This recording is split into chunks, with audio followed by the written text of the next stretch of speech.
The unfit shouldn't be dating, damaged jeans shouldn't be mating, poor health has no attraction or rating. A healthy woman can be weighty, but you ain't been lifting lately. Your mind, booze and brain matey. One round and you're feeling faintly, strong nerves and knees make you saintly.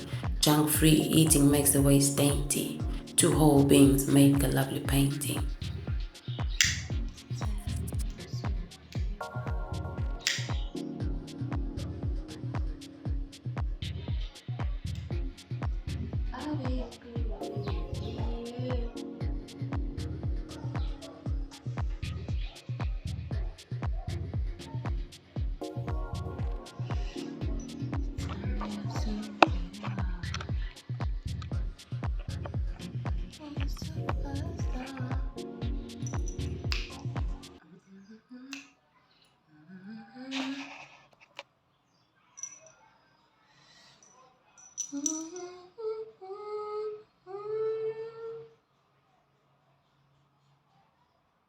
Ha, triple one.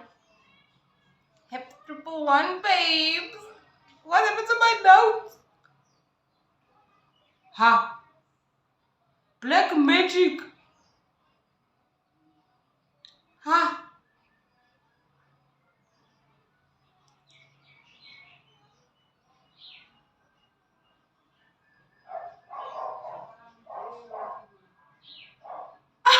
How did your notes vanish off your phone?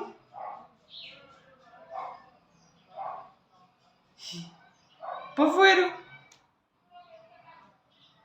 guys, my notes is vanished. It's vanished. Luckily, I don't need my notes for what I want to share with you.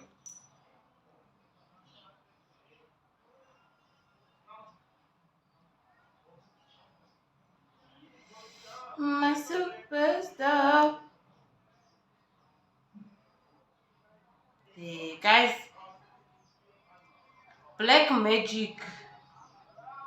How does someone's notes? How does someone's notes? That notes thingy just vanish off their phone. I will find it. I will find it. Greetings, divine daddies and dames. Thank you for coming and checking in on me.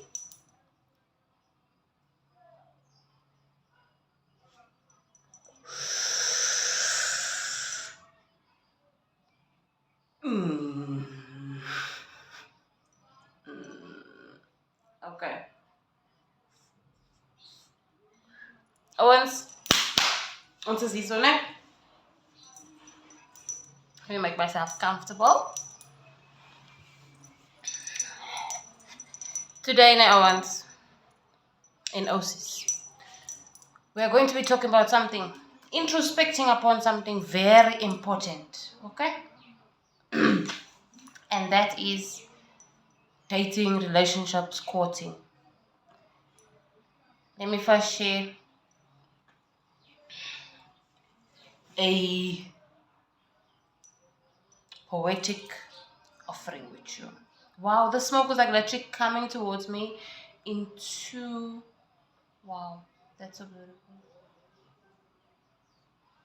I will share a poetic offering and then we will discuss what dating should be and how relationships have become the perfect breeding ground for trauma. Okay?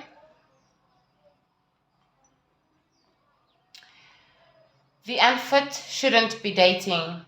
Damaged genes shouldn't be mating. Poor health has no attraction or rating. A healthy woman can be weighty, but you ain't been lifting lately. Your mind, booze, and brain matey. One round and you're feeling faintly. Strong nerves and knees make you saintly. Junk-free eating makes the waist dainty. Two whole beings make a lovely painting. Flummocky. Okay.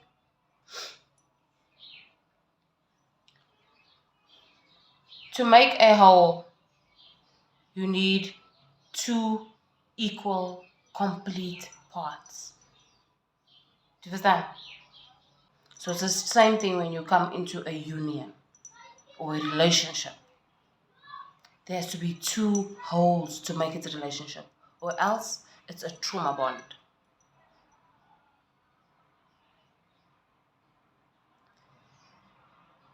So by right,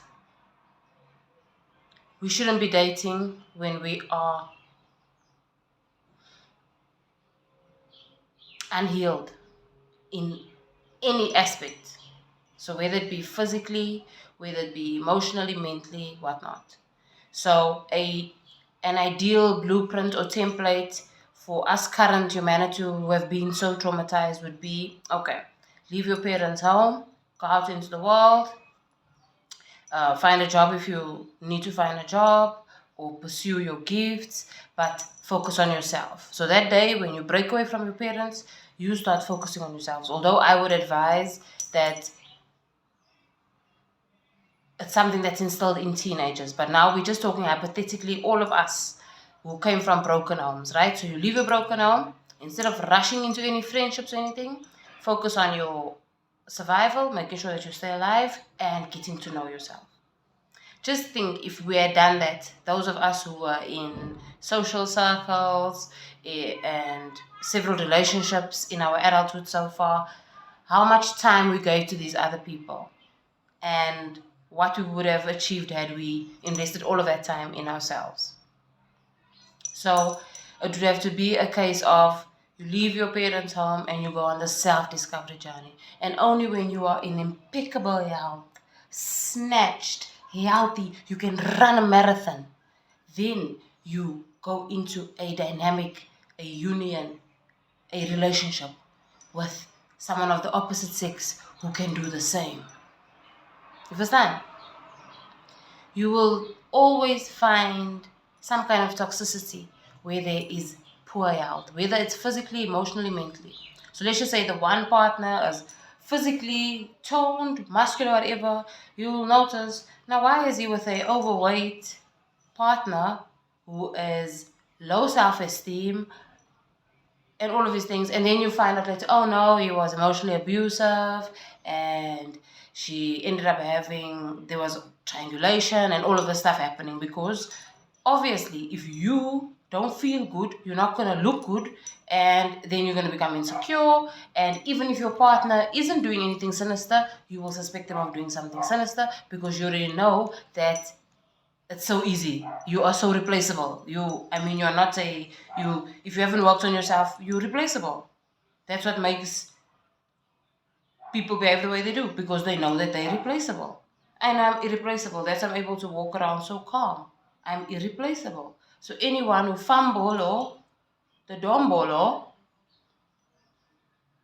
what can we do? That's why I'm so calm. That's another, I must do a course on the root of calamity, and that is knowing that you have built such a strong legacy as self that you are irreplaceable, because that will make you so calm. No matter how tough life gets, you will know that, you know what, it's got to end. Everything is a season. There's a reason why it's going on like this. I know I'm the epitome of greatness, so this will just go into my memoirs. When things get tough, you don't freak out, you don't run away, you don't give up, you don't throw in the towel. You just know, okay, shit, this is hard. I just bawled my eyes out, but what can I learn from this? And what's the silver lining? Okay, so getting back to unions, courting, whatnot. So that would be the ideal blueprint to help us start erasing this pattern of toxic trauma bonds that is just creating more and more trauma, traumatizing the children, traumatizing each other, the children become abusers, and then they give birth and they groom new abusers, and it's been going on for generations. So us who are here breaking these generational patterns that we call curses, high five. High five for it. Okay, so that's what I came here to offer today is, if you are not 100%, stay away from unions and collaborations, and first make sure that you are 100%. No matter how hard it gets, no matter how empty that fridge is, focus on getting yourself to that 150% so that you can go and attract others who are 150%, who are so whole that they are glimmering and glistening, and it's just, they are ripe, they are juicy, they are just at the peak of their existence. Life is what we make it. Life, we can extend life or we can shorten it. Lavender, Dinsa. Lavender. Lavender. Molly is sleeping over you. Life is what you make it. You can extend it or you can shorten it. I joke whenever my babies ask me how old I am. I say I'm 21. I don't tell them the matrix age or the age that would be calculated from my birth certificate till now. Because I don't feel that age. I don't behave that age as the peers of my age behave. I don't look that age. So I don't call myself that age. And I don't have that sense of time is running out. I've never had it, even before my awakening or my self-healing journey or whatever. I've never had this sense of time is running out. Like, never. I'm so grateful. Because you are the timekeeper. You decide what time is by how you use it and by how you treat your vehicle that's gonna carry you through these times. So before you seek companionship, first get to know yourself. First keep yourself company. That way you don't know what you like, because if you don't know what you like and someone else come and give you what you don't like, of course you're going to react in a negative manner. Now we're creating enemies with each other and all of these horrible energetic cords from all these bad relationships, when all that happened was we weren't supposed to be in the same space. We are incompatible. We are not fully developed. What were we doing in the same place? There was no good or bad person. We were just not supposed to be in the same place. Okay? So, go on a few solo dates. Get to know yourself. Laugh at yourself, And let me tell you, when you reach that point of, I'm not even interested, that's when the undeniable companion is magnetized to you. Okay? So, let's do the things. Let's do things to get in touch with me or support me in any way. You can check the description or the comments. I have a yoga store. I have a first edition of my poetry codex. Do check it out. And also, if you would like to be a contributor to my single mom survival guide and journal, you can also email me. That would be lovely. Thank you so much for all your PayPal donations, supporting my creations. I have my beautiful dream catcher over here, a slate dream catcher that I made with my beautiful hands.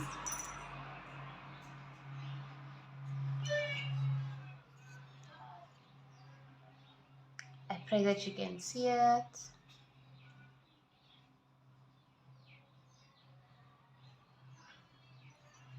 At the back it says, I remember and I understand. So yeah. Once again, arigato gozaimasu for your support, love, offerings. Until next time,